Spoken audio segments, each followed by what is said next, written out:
Welcome viewer, I am Murugan S.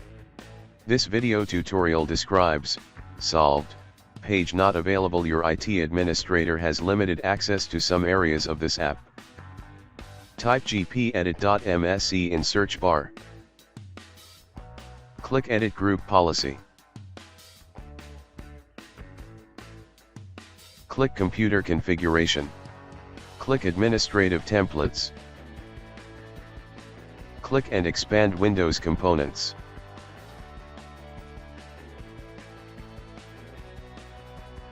Click and expand Windows Defender Antivirus.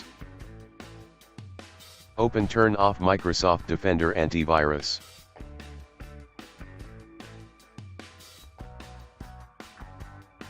Check Disabled. Click Apply, OK.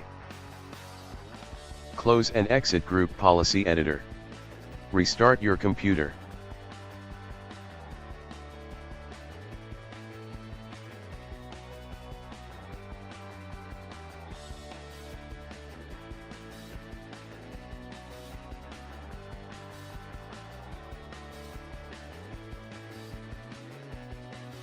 I hope this video tutorial helps to you.